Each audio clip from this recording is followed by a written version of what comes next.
Hello and welcome to Intuitive Clarifications with Natasha. And Regan is here, but yet he is traveling, so he's trying to find a better um, Wi-Fi. So, how are you today? I hope that you're doing well because life is about, you know, we're getting to that point where it's like um, we're on the happy solstice day today, and it's amazing how we're all in the midst of a lot of things going on. And I know that we're all going into something. So, and we're on a full moon right now, too. So, what are you willing to let go of today? So, Regan and I are going to talk about how can we work through our old stories? I know our old stories are popping up a lot.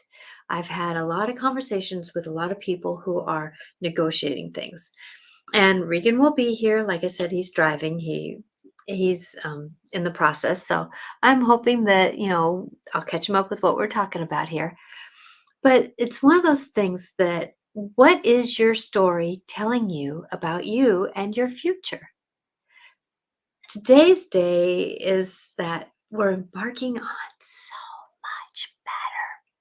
So I want you to remember that no matter where you're at and what you're doing, we're all here. I'm a intuitive medium. I do past life seeing. I do a lot of interactions, but I also do a lot of emotional work with people. And I would love to support you in that journey. And Regan is a hypnotherapist. He is a clinical, um, uh, he's oh my gosh, he's done amazing work with helping people through a lot of emotions. He does tapping, he does a lot of different things, and like I said, he's coming. He's just driving to get a better Wi-Fi moment here because he was negotiating that, and we're going to ask the angels to help out with that. So with that, we're going into this knowing with this solstice, with this thing. And I know that, especially if you're working with partners or, people who have been with you for a long time, sometimes they like to keep us in our old story. And it's time really to embark in it into a new story. And I know I'm working through my old story of who I've been. I'm getting out of scarcity. I'm getting out of this understanding of life the way it is and who we are and what we're doing. And it's amazing when we're in this story. And I'm going to here do something here for a quick second because I want people to understand that no matter where we're at and what we're doing, that life is about moving forward. And this is a great time with this full moon, with the equinox at the same time or the solstice at the same time. And, we're going into a negotiation of being who we are. I want everybody to understand that no matter that's happening or where we're at and what we're doing, that we're going to be perfectly imperfect going through that. So, what are you working through right now in your old story to move forward? I know some people are working through grief. Some people are, I'm going to sneeze here. Oh, boy. Um, and that kind of interaction. And I know that, sometimes when we're with partners, that they like to keep us in our old story, that, I'm in the summertime here with, one of my situations that I live with. And every summer I hear, which I love my husband. He is an amazing man. He's going forward, but he's always worried that I'm not going to stand up to his expectations during the summer. And I'm like going, it is what it is. And I'm not my old person here. So going into this, how can we negotiate what other people are thinking? And I'm not going to go into a deep conversation because Regan's going to come in here, and I love his perspective here. And Regan and I have great conversations, but it's going to be a moment because he's, like I said, driving until he gets. He said he had 3 bars, but at the same time, though, reality is reality.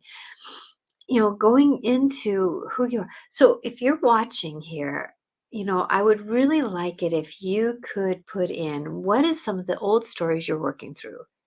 Is it that, you have this old story of parents? Do you have the old story of siblings? Do you have the old story um, these negotiations of realities? Are you living the story of you know the ancestors that you had? Because many of us, you know we have a lot of our understanding, and I've had this understanding for many, many, many years, that our DNA holds on to stories, and our genes, our gene pool that we come up with, live in old stories, or are part of our old stories, from our ancestors. Sometimes the family story of an illness. I'm going to name like my family with colon cancer, and I'm done with that. I'm clear of that, and I'm asking my body to be clear of that, because of the fact that that was in my DNA, not anymore, because I've changed it. So going into this, that we have who we are and what we're doing, but it's believing that we're more than what we say that we are. So going into this, language is huge. Beliefs are huge. We can negotiate this thing that's called in our skull here, the brain. We can actually work with that in a different way. And as we're going into this, I'm kind of delaying this conversation a little bit because of Regan, but going into this, that you know it's time for us really to think up. Hello, my friend Veronica, thank you for being here. Be who you are, and be what you're doing, and do what you're doing. But we got to get out of this story of who we used to be. Now, yes, take who we used to be, negotiate who we used to be, but learn from who we used to be. And if we can learn from who we used to be, not staying in the story of who we used to be, you know, uh, if we've done things for years and years and years the same way, maybe it might be time to change it up. Like, you know, my shelf here on my back of me here, I've had Christmas lights on it for years. Well, they keep burning out about every 3 months. So what did I do? I put fairy lights up. Well, you can't see them very well. So I put on another light, and I'm going to figure this out. But, it's like it's change. And I want change to be good. I want change to be happy. I want change to be enlightened. I want change to better me. So maybe if I keep the lights on, you know, do it, because I got it on a timer right now, maybe the lights won't, they'll do better. But what we can do is negotiate it, right? That old story needs to change. And, I just changed up my website to another platform, and I'm so excited. So please check it out. It may be perfectly imperfect. I'm hoping that when somebody makes an appointment, that things, shifted up a little bit, so that I got my oh, what you want, automations on the right email scenario, because that wasn't the way it was before. So going into this, that I'm really praying and hoping that we can be who we are. And I'm hoping Regan comes on quickly, because I want to get into some deep, deep conversation here about our old story. You know, because we are in this miraculous miracle time. I have a friend who, she finally got the car that she's hoping for. Now she hasn't received it yet, but yet she is, and it's like, and she manifested this scenario. And I'm not going to go into details because that's her story, but it's like we can manifest these ideas of who we are and what we're doing. And while Regan's not here, I want to maybe pull a card for today, because it's a chance for us to be. And I'm not going to pull cards at the end of the day because of Regan being here. Woo!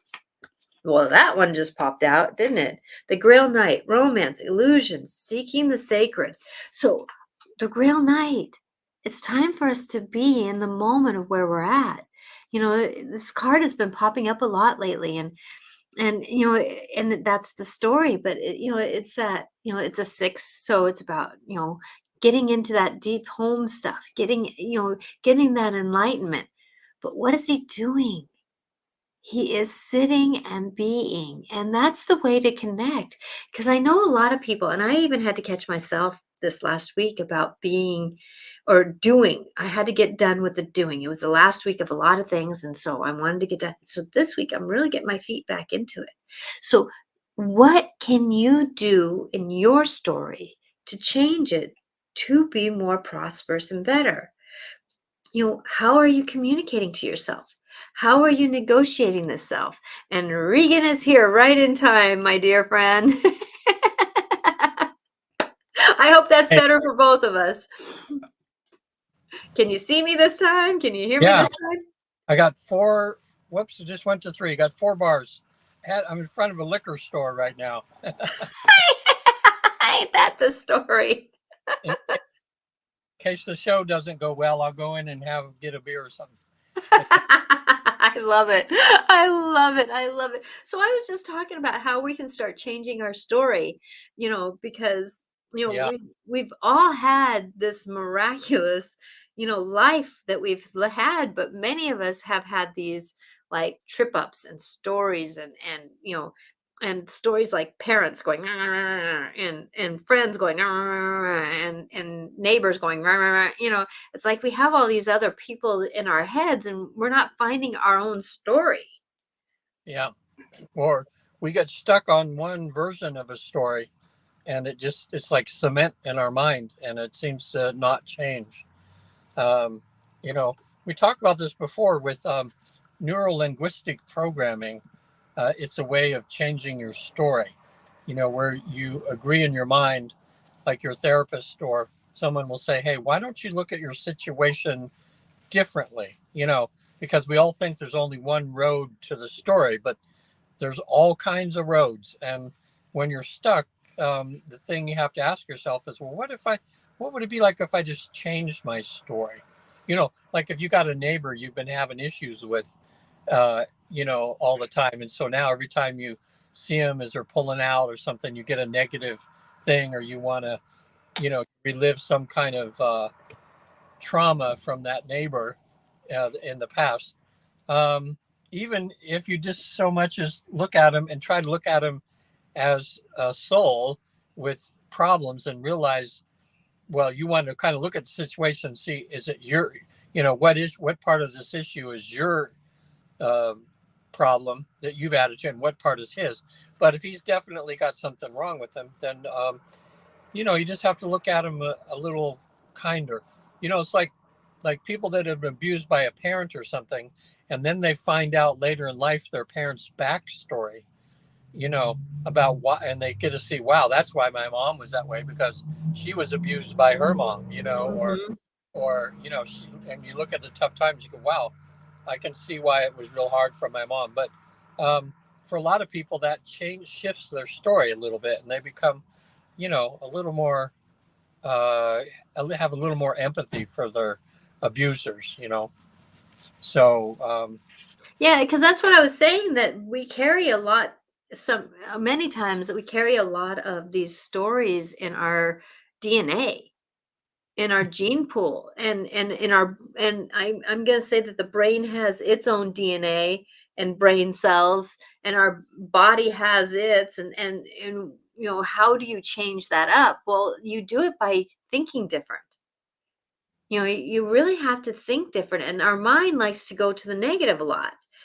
And so, like for me, I went through something this last week, and the first thing I said, I'm asking for miracles.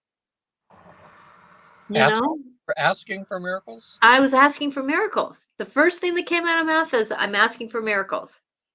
Instead of going into that story, well, he said this and then and then, I went, and she said that, or whatever that story was. I went, I'm asking for miracles. I'm sending love and I'm asking for miracles. And I kept saying that over and over again. So my brain didn't go down into that story that Yeah. we've been repeating, or that person and another scenario was repeating. And all we can really do sometimes is first instinct is, what are we saying? Yeah. So I wonder if people watching this or watch it in the future, if you stop and think about a minute, like what's your most dramatic story, or the story that is close to the surface that you keep repeating all the time, you know? And then if you kind of, even on paper, if they just kind of break it down and they talk about their feelings, well, because my wife did this, or because my sister did this or something, this is how I reacted and this is how I feel. Uh, Mhm. Sometimes even just writing it down, and when you get it on paper and you really look at the paper and you go, wow, this is what's in my head. you know, it's kind of messy in there, you know, and even just doing that will give you a degree of relief, because you're not just acting like a robot, or, Mhm. you know, uh, because, Well, and that's one thing I've understood. When you have something physical that happens to you, like somebody keeps telling you certain things, or you've gone through a physical experience, sometimes we have to do something like write it down, or take it off our chest and walk it outside the door and throw it away. It's like, or take it out of the mind, and even tug on the hair a little bit, and and say and take it outside and throw it away. Because when we're doing something physical, that's why I like the tapping that you do, because it's something physical oh, to yeah. negotiate into the story. Actually, yeah, this would be a good segue here, because um, I just had a couple of clients that just sent me some really nice emails recently, ones I've had in the last month, and I taught them how to do the tapping and the havening, and they said they can't believe just how much emotional relief that they got from that, because um, sometimes this story that you have, when you have the story of these thoughts, it has an emotional charge to it. It's like there's Mhm, a story, and then there's the energy that's attached to that story.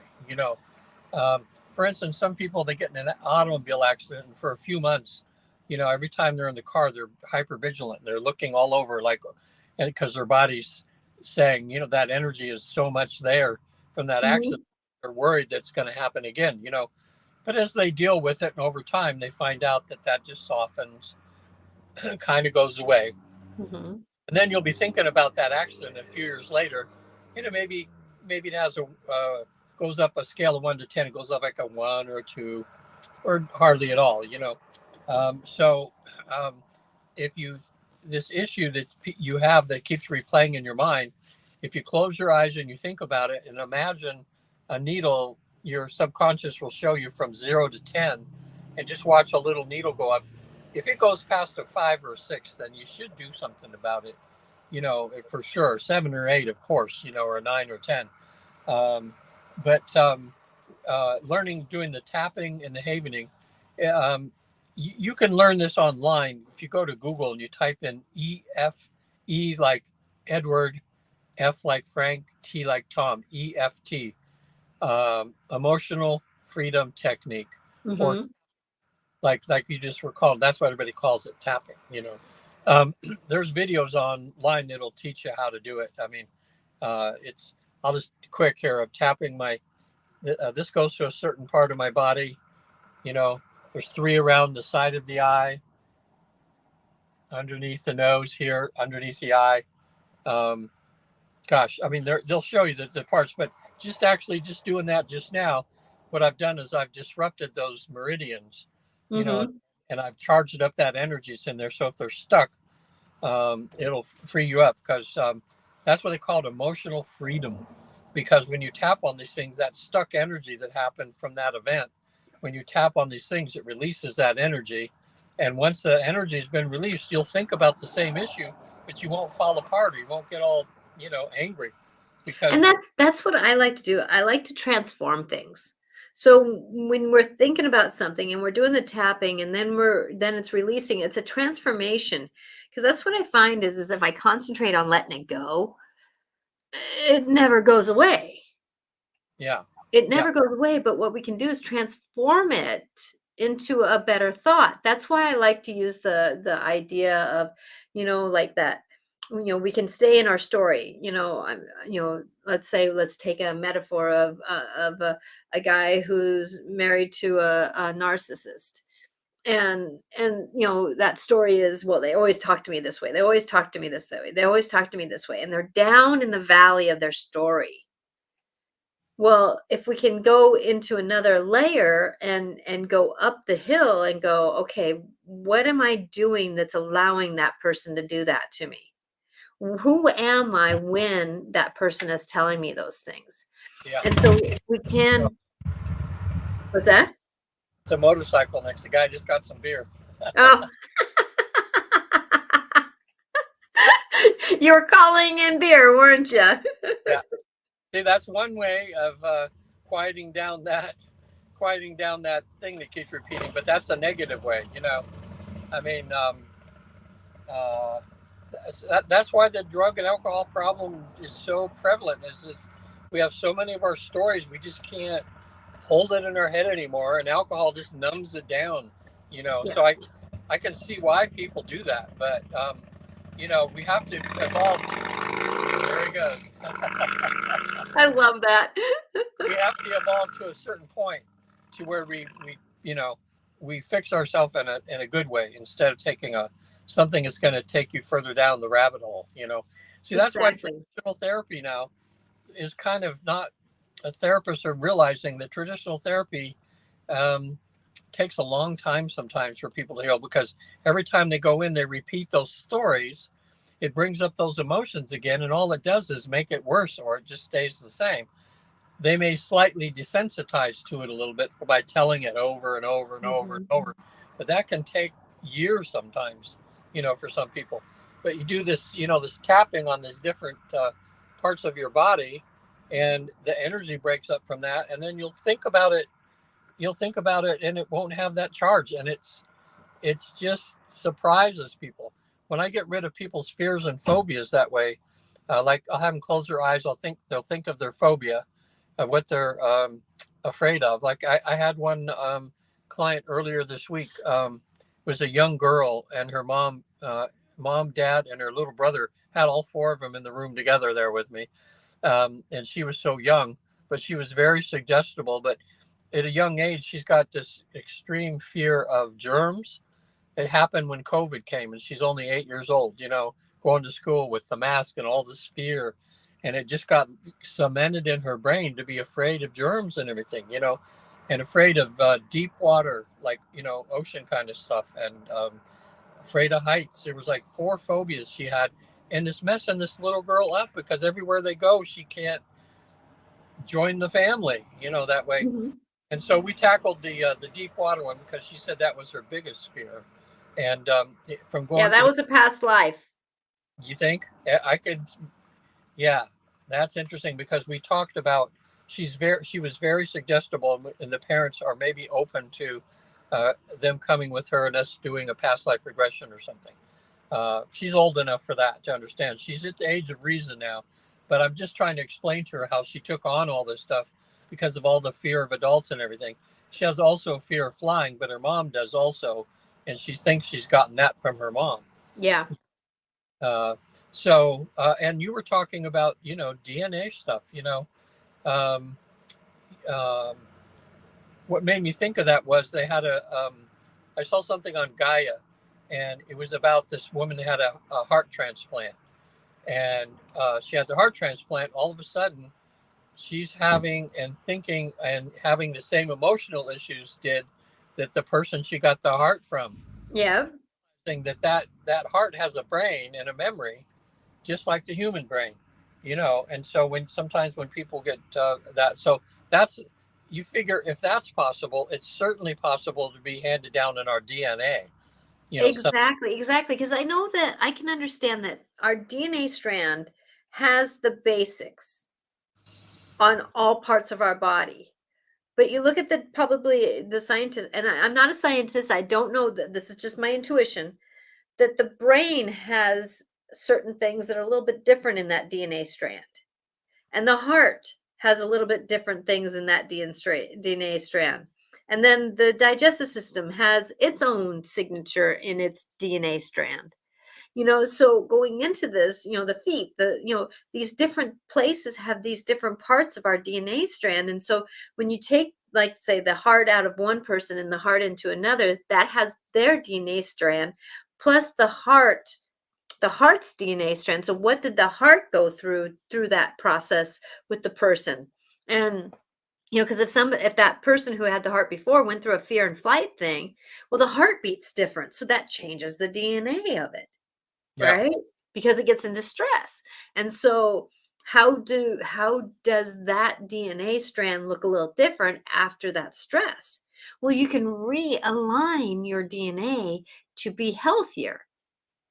Yeah. Now let me ask you, realigning now, how do you see that being done? How does someone realign their DNA? Well, I have an understanding that our minds are so powerful. We see something, we believe it, right? We see something, we believe it. So do we see ourselves as unhealthy, or do we see ourselves as healed? Yeah. And I understand that the body, the knees hurt, the body hurts, but how many times have you said thank you to your elbow for bending and moving Right. and doing better? And how many times do we put lotion on it to help it do better? And Regan's frozen here, but you're technology when you're driving. And so with that, we all are on the process, but I can tell you that if you look at your elbow as pain, it's going to be more pain than it is going to be healthier. And so going into this, that it's, how do you believe that you are healthy? So when I look at my gut, because of the cancer in the family, and you notice how I'm detaching myself. It's in the family, but it's not, it's from the past. It's family past. And so family forward is going to be healthier because we are free from that story. But I can tell you that my gut and I really say, I am healthy, I am healthy, I am healthy. Let me digest my food well. Let me negotiate this well. Let me find the story of who I am well. And going into this, all we can do is that's how I've changed my DNA. Is I said that I was healthy, and I really believed. So when I weaved the health, I'm so imagery about things. So what I pictured was like these good uh ribbons or health or blood or whatever you want to call it going in. And even as the food was going down, that it was scraping out the old and needing, that was needing to be left, and then as it came out, that everything was healthier. And so I really pictured my gut being healthy. And then when it wasn't being healthy, that's where I got extra help, like um going to my naturopath, or there was a chiropractor that I went to that he understood the digestive system, and so he really got in and helped me, because I said something is off. And he helped me turn it back on. And then there again, I was bloated quite a bit, and then after we got things turned on, whoop, and I had the most wonderful moment the next morning, just releasing things. And because that was releasing the old story. And so who are we? What are we? It's about what we believe. If we believe ourselves as unhealthy, we're going to be unhealthy. If we worry about things, we're going to get things that happen. So what can we do to believe it? And Regan will be back here. I know he's just trying to find the a better signal. You know, that's the thing, is life is a journey. It's a travel. So do we really set ourselves up for success, or do we stay in the old story of who we are? And this equinox, and or this solstice, and the full moons are a great time to say I'm done, because full moons are in light. It's full moon, it's bright, you can see things. and it brightens up what we're needing to release. And so if you're having a conversation with somebody and they're saying something that was an old story, have you tried saying the words, well, that was a couple years ago. Remember, I've changed and I've grown just like you. And would you like me to keep you in that old story? No.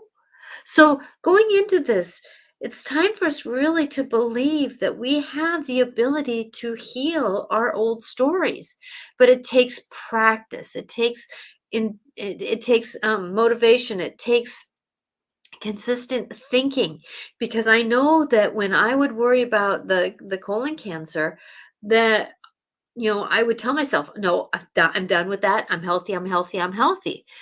And so find those quick mantras that help you. I'm healthy, I'm healthy, I'm healthy. I'm fine, I'm fine, I'm fine. I'm asking for a miracle. I'm asking for a miracle, and I'm asking for a miracle. I'm asking for divine help, love to help. Asking for divine love to help. Say whatever it is in a quickness so that you can be who you are. And it's really time for us to to decide what is the truth that we're listening to. And you know, um, the high priestess comes in now. And what is she doing? She's standing in front of a mixture. She's believing. She's got crow next to her, raven next to her. She's got the book of wisdom behind her. I guess that card doesn't want to be read anymore. It's that story of who we are. And we all have this inner part of us that knows that we can do better, because Merlin's at work. The magic is at work. And there's many times where I'm asking magic to come in and help me in this mad moment. And my cat that is here, he's laying down right now. That there's been a couple times when I've asked for magic, he brings in me in my wand. I have a little crystal wand that he brings in, and it's like, we can have magic, but Merlin, he's lived a many a different lifetimes too. And, you know, Merlin kind of goes back to it, just like, we can all go back to our heritage, but learn from what we know, learn from our stories, learn from the parents, learn from what we're doing. Even though my dad was an amazing man, there's things that he had in his life that aren't my story. And I've had to discern that out. And that's what the high priestess says, is discernment. Discern out what is your story. And I know a lot of us have been dealing with, our elder parents, or in relationships for a couple of years, and those stories keep coming in, and believing where we're at. It's not anything good or bad, but we're better than our story. And I'm even including, if our story is magical and our story is amazing, yes, live it, enjoy it, be grateful for it. Be grateful for it. But a lot of us out there, we're in this story of of disbelief, and we can't have it because my parents didn't have it, or we can't have it because I don't have the finances, or that kind of thing. Well, I know for me that I keep picturing my bank account having zeros, ones, twos, threes, fours, and many zeros after it. I used to say many zeros, and I'm like, well, wait a minute. What am I manifesting? Zeros? No, I'm manifesting numbers. 1, 2, 3, 4, 5, 6, 7, 8, 9, 10, 11, 12, and many zeros behind them. So going into this and believing who we are, that is part of it. We have to believe, because many of us do not have good self images about ourselves because of what we've been told. Because of what we've been told. And, like I was watching this commercial, or it was on a show that we were watching, and this person said, "Oh, you got weak arms." And somebody said, "They're only 5 years old." Well, a 5-year-old, and if you're saying that you have weak arms, right? It's that belief in what we're hearing all the time out there. And like that commercial saying, that, or that TV show saying, 5-year-old, you have weak arms. Well, we hear those things, and then do we believe we have weak arms? And then how many times over the next several years do we have problems with our arms? Did you get a better place, Regan, or are you just kind of No, my phone overheated and it just shut off. oh, Yeah, these iPhones are real sensitive because my windshield's like right in front of me here, and the sun was coming through the windshield, I guess, on this, and it overheated. So I turned on the car, put it in front of the air conditioner. oh. So now I'm not right. I got it away from the window more here. So sorry about that. Oh, don't worry about that. We're all about perfect and imperfect. But at the same time, though, it's like, what story did we say when you broke off? Did we say that, oh, did something happen to, no, it was a simple thing as overheating, phone, so, we have to be careful of what we're telling ourselves. We have to be careful of what we're hearing from other people. And there's so many things that you know, working in an elementary school, that we get kids all the time. They're going, "Na, na, na, na, na, na, na, na," and, it's like, would you stop? Would you stop? Do you want somebody to do that to you? No. Then why are you doing it to somebody else? Because we have these stories that have been tapped in us for so many years. Yeah. Well, that's why too. That thing that I learned in hypnotherapy school, is that between when a person's born and about 8 or 9 years old, when they start to be able to reason on their own, things that they hear that get cemented in, and they could spend a life trying to uncement that. Mhm. It takes generations sometimes to get rid of prejudice. To get rid of some things, because when a kid's early on and they hear their dad, talking this way or that way about another group or something like that, or um, your mother and father might instill fear in you, like if this happens or this happens, you're gonna die or something bad, and you grow up as an adult and it's just like your dad's right there, just saying that again, and part of you knows that's not true, but Mhm. help but think it because it's in there in that programming. Exactly. So be careful of really what are you thinking? And that's where we can really start, if we're aware of what we're thinking. That is 90%. Yeah, really, yes, That yes. is 90 because the mind is so powerful. Oh boy, yeah, yeah, it sure is. And when you find it's funny sometimes, like just when I years ago just started to really work on being less prejudiced towards people, like I'd see somebody of a certain ethnicity or a certain weight or a certain look, and my mind would really go to a negative on that.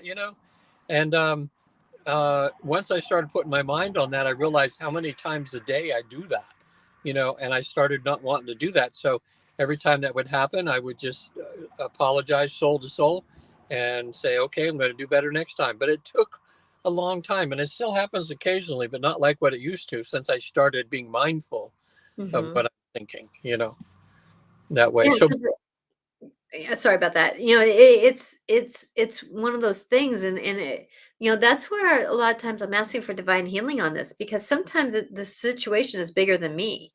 yeah. It's bigger than me. So, Well, good meaning people can still program their children improperly because they're coming from their own viewpoint and their own dysfunction in a way, even though they mean good. Well, I'm just taking religion for an example. When you're little, and like when I was going to Catholic school, and I didn't know much about the First Communion or whatever, but what the teachers told me, just when when you put this host in your mouth, that's the body of Jesus. At mhm. that age, you just go, well, it looks to me like it's just a wafer, but okay, you know, and you do that. And then, you don't realize until later on in life that that's in a sense metaphorical, or it's like the energy, or when you do that and that connection you make with Mhm. something is like part of him, but, they just tell you on the physical level that I remember the little girl next to me, we were told when the priest puts it on your tongue, don't dare touch it because that's a sin to touch the body of Jesus. First thing she does, and the priest comes by and she sticks out her tongue, puts it on there. She just takes it off and looks at it. And a nun came up and smacked her upside the head, and just, really, oh boy, I remember the look on her face. And I was next in line. And I'm going, I ain't touching that darn thing. No way am I going to, and even to adulthood, when I was still Catholic going there, you know, it's like, I wasn't going to touch it still. But even as an adult, no, it's just a wafer. And it's Mhm. okay. Exactly, exactly. But there again is, what did that hit, you know, from the nun do to that little girl next time she challenges somebody else's truth? Yeah. And I think the nun probably did it because the nun truly believed that was, she didn't want to, she just thought she was doing what she had to do. And back in those days, corporal punishment was kind of a standard kind of thing. Exactly, exactly. But and we wonder why. I mean this with love, but your generation and my Yeah. generation are so. I mean, but every generation gets screwed up. Every generation gets screwed up. Yeah. Every generation has their thing to work through. Every generation has their moments that they got to do better. You Yeah. know, but there again, and I'm even going to come back to the story of, oh, I'm so tired. Oh, I'm so tired. Oh, I'm so tired. Oh, I'm so tired. Well, do we tell ourselves when we're tired, we're tired? Yeah, we can honor, I'm tired, so I'm going to take a rest, or I'm tired, and so I'm not going to go out and walk the 20 miles that I was going to walk today.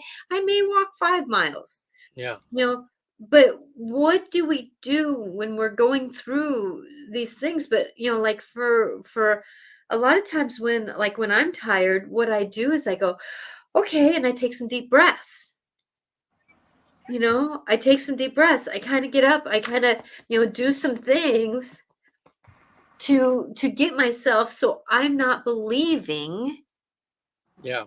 that I'm tired. Now my body might be had gone through a lot. My body might be a little bit on a low energy. So that's where I'm not going to eat a bunch of sugar. That's where I'm going to not stress out my adrenals. I'm going to honor it by doing some other things. Yeah.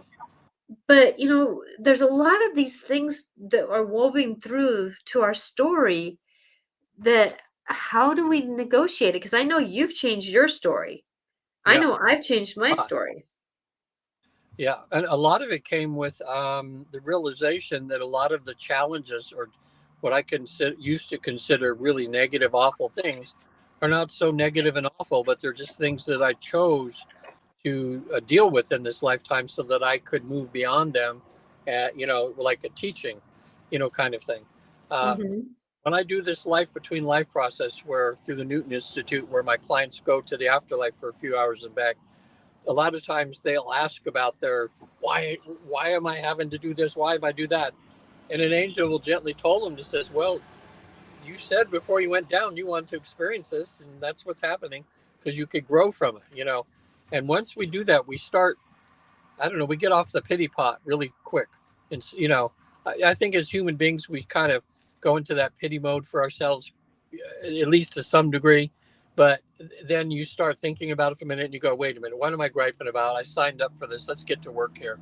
Or what can I learn from this difficult issue that I'm going through? And Mhm. that's a lot for me because I stopped taking things so serious that way. You just look at it as like, oh boy, I got work to do today, or I got to work on forgiving this person for what they did, or uh, let me try to see if I can walk in their shoes a little bit and see why Mhm. that way. Um, and that's helped me a lot. But it takes time to make all these changes. Like that client of a therapist of mine, when she was in trance and she was visiting heaven, and it's just so funny. So you've heard it before, Nikai, but she's working on patience in this life. That's the main thing she came down to learn. And he says, how long have you been working on patience? And she said, oh, about 500 years. You know, so it takes time to do this. So if you do a little bit every day, you're going in the right direction. if you fall. Exactly. It's a journey. Yeah. You know, like I was on a show today, and it'll air here in a little bit, broader lens, and I did talk about, the soul. It's a journey from the minute that our soul was taken from the greater good. It's been a journey every lifetime. Even if you are not in body form, the soul is still doing a journey. And so our journey never ends with the soul. And Yeah. so how do we negotiate that? Well, do, and a lot of people take every moment that we're in this lifetime so serious, and I mean to honor you or honor all that do this, but it's not. It's a thing. Yeah. It's a thing, and it's not necessarily a good thing or a bad thing. It's a thing. You got a fly that's bothering you, don't you? Yeah. Well, I hate to tell you But this, but fly here, is part of my community here, so I'm here in farm country in Central California. Driving to. I'm going to pick Patty up on Friday, and I'm going to be with her. She goes through a 3-day seminar with Matthew Perry. Excuse me, Matthew Ferry, like Ferry, and he's Mhm. a really good spiritual life coach that's done a lot for her. And she's going to the conference. I'm just going to be there supporting her. So I'm going to pick her up at the airport in Ontario and take her there. But now, um, I'll give you Patty as a perfect example of a person who's had issues in her life, and she's used this positive attitude and positive affirmations and everything to kind of skate through a lot of serious stuff, just because she refuses to let herself be a victim and to be beaten down, And I love you're saying, I've said it so much, Natasha. That's Uh, okay. I love that I'm perfectly imperfect, or I love this person even though they're perfectly imperfect. Just Mhm. saying that all the time helps you give people some space, and realize, look, we're all messed up a bit. It's part of the journey. And we just have to, And it's not a straight line either. yeah, that doesn't mean we let ourselves be brutalized or, we have to set our boundaries and not allow, negative behavior on us. But if it does happen or some slips through, you know we have to learn how to handle that. And that book we always recommend on here, the Four Agreements, is such a good book to kind of help you change. It's called the Four Agreements. There's a couple million copies out there.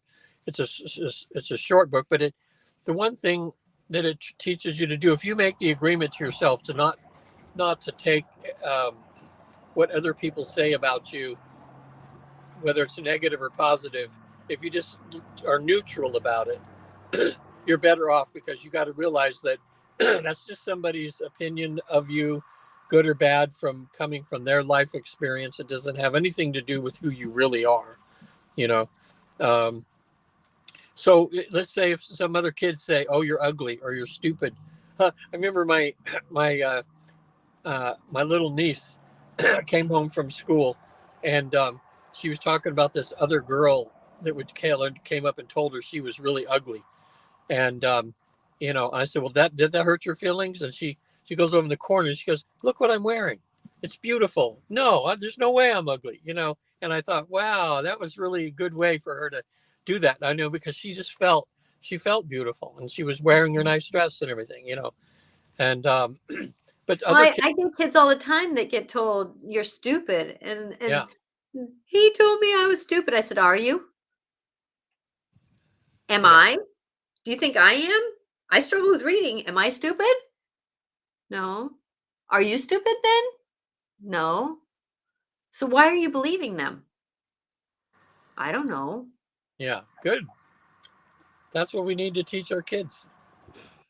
Yeah, Yeah, it's but everybody has a thing, and everybody is working through something.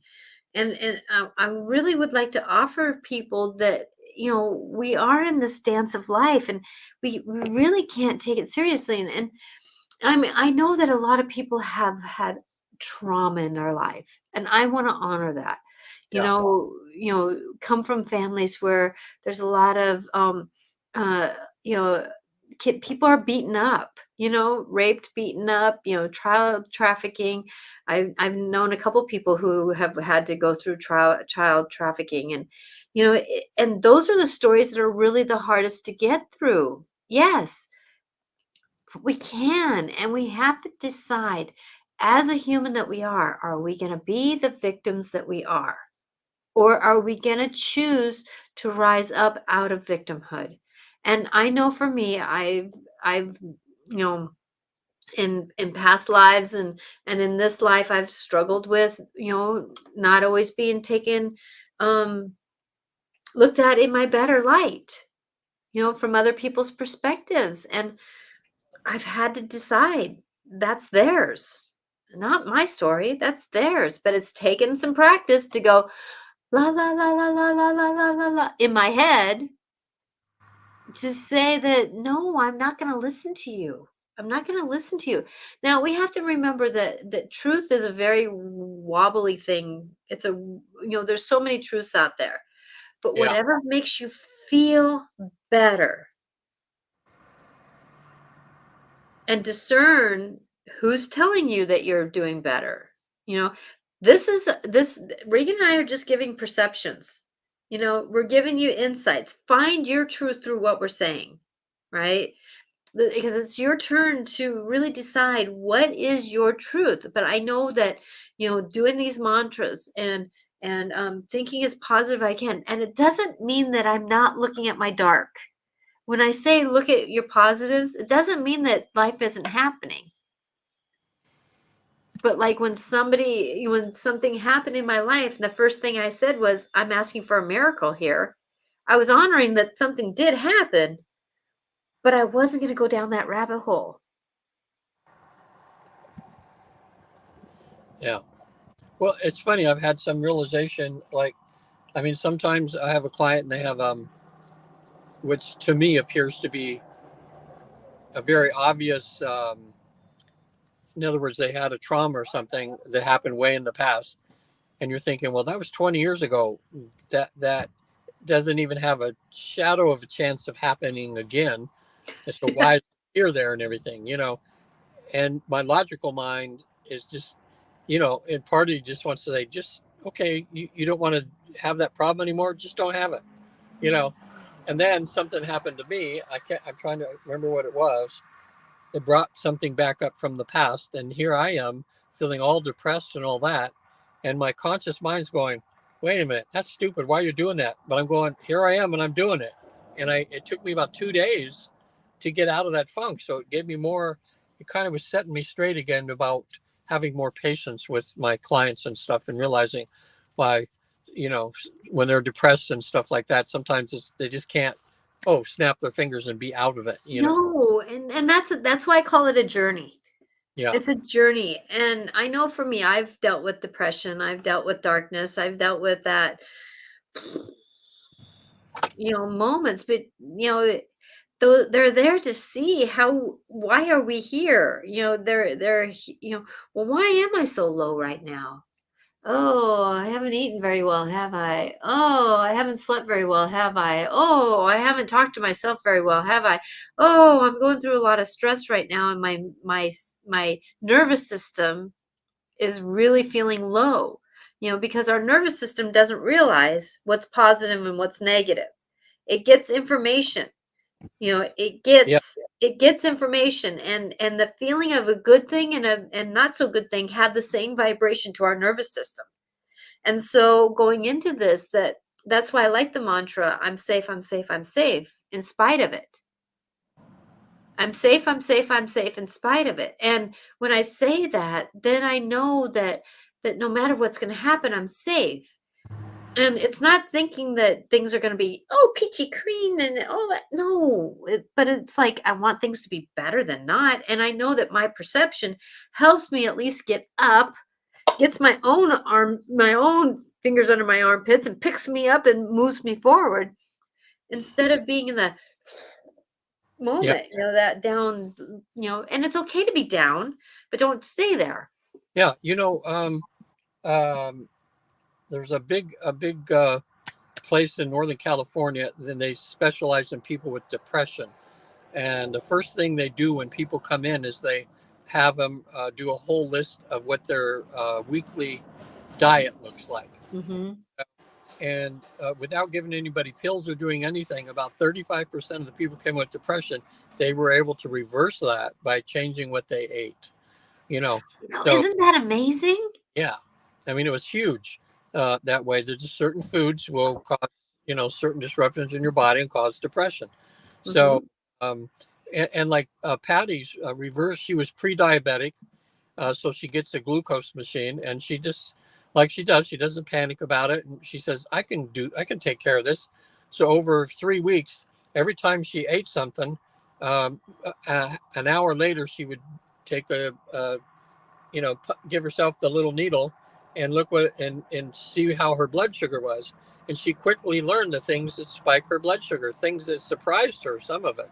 She goes, "Wow, look at I had that and this." And then some things she ate and it didn't, things you would think that would make your blood sugar go crazy. So it's been about a month and a half now, and she's every time she tests now, she's, you know, in the good levels. You know, Mhm. it's in other words, it's education. Sometimes watch what you eat. You know, uh, Watch what you drink. There's so many things like these energy drinks, you know, they're not so much about energy, no, you know? yeah, And I I I take a lot of what I witness, like let's say through Facebook, Instagram, YouTube and that kind of stuff. And like but listening to Gary, like guys like Gary Burka, and there's some other people out there that are on the same page. yeah, And they talk about how like we have parts of our body that does not assimilate certain things. And I can tell you since I've been listening to this, like people who can assimilate like folic acid, and there's so many things in our diet that are pumped with folic acid because that's what we believe that we're supposed to have. Well, yeah, our body makes it, but what we eat around it helps it or not helps it. But I can tell you that there's some people that after they have like let's say school breakfast, and all of a sudden they're like, and they're throwing a fit in the class and they're angry. And I'm like going, makes me go, are they one of those that have a hard time processing what they ate? yeah. You know? And because it's not right for everybody. Like I No, was taking vitamin B12 because I didn't really have any vitamin B12. And so I started taking vitamin B12 and I was like, yeah, this feels okay. And then I took the methylated vitamin B12, and it's like I put it in, I'm like going, "Wow." I mean, my body just says Yahoo with it. And so I'm wondering because I have a hard time with zinc too. So I'm kind of wondering if my body has a hard time assimilating, some things. And so checking in with what our diet is can really affect who we are and what we're doing. And Regan's phone is messing up again. He probably got a little bit too hot being in California. So, I just hope that this show, as we're coming down to our time, I really hope this show can help you understand that where we're at, we don't have to stay in our story. Diet, mental mind, um, and honoring where we're at emotionally, physically, and spiritually, we can really negotiate this to our better. And, it's time for us to believe who we are. We cannot be living other people's stories anymore. We can hear them, we can honor them, we can learn from them. We can, if somebody is saying, well, you're on your phone all the time, well, listen to that. Am I on my phone all the time? But I know that maybe I'm not on the phone as much as you concept that I am, but there's that story. So how do we negotiate finding the story of from who we are to where we're going? And all we can be is our better self, and it's going to be perfectly imperfect, but I can tell you, be careful what you're first thinking after a situation. Are you going down that rabbit hole? Or are you thinking something like, I'm asking for a miracle, I'm asking for amazingness, miracles are happening around me? Because The what we think is the energy around us. So Regan put up that conversation about like a neighbor. If you're having troubles with a neighbor, how are you thinking about that neighbor? How much are you repeating that story that they have of disharmony? And what I'm asking for blessings on our story. I'm asking for blessings on our story because sometimes just changing the way we think can change the energies of the realities around us. So I hope this show helped. Regan, I'm gonna say can't come back on. Regan, you can reach Regan by by checking out his website at Visit the Afterlife. He's a clinical hypnotherapist, an amazing man. Um, I've had a session with him, love him, and he's doing such amazing work with where he's at and what he's doing. Visit the Afterlife with Regan Forston. He's a clinical hypnotherapist. He does the care that he does for this and the tenderness that he is. It's just amazing. I'm Natasha Venter. I'm in Intuitive Clarifications. Is my website intuitiveclarifications.com. You can catch me on all social media, Natasha Venter IC. I love to called to um, feel blessed, feel so grateful when I'm able to help somebody go through their story. You can reach, and I have different sessions to do that. If you want to work on some of this past life story and or family story from your family, I have a longer session. It's called Past Life DNA Healing, Possible Healing. And I would love to assist you in that journey. If you're a new client, though, I'm asking that you either do a 15-minute consultation. I have those two, the free 15-minute consultation to see if I'm a good fit for you. And if we can determine that you can just jump right into that session, we can do that. But sometimes that half an hour session ahead of time can really assist in getting into what are we going to be doing in that past life DNA session. I hope everybody finds blessings in this journey. Happy full moon, happy solstice. May the new beginnings start for you and with you, knowing that all we have to do, like I told at the beginning of the show, sometimes we have to reset what we're doing so that we can be our better self. And our better self isn't necessarily that our old self was bad. It wasn't, but we can learn from it, but we don't have to stay there. So blessings on this journey. I'm Natasha Venter, and I'm saying goodbye for Regan Forston, and he will be back on the third Wednesday of the month. I have I have a guest on next week, Jody. I'm going to be on her conference this summer, and she has a story that she wants to say. So I'm going to have her on my show next Wednesday. I hope to see you there. Blessings be on this journey. I'm Natasha Venter, intuitiveclarifications.com. All podcasts are on a lot of social media. So if you are looking for a podcast, this is one of them. Blessings be. Bye now. You're more than welcome. Thank you, Veronica, for being here. I hope everybody believes in blessings because we're receiving them.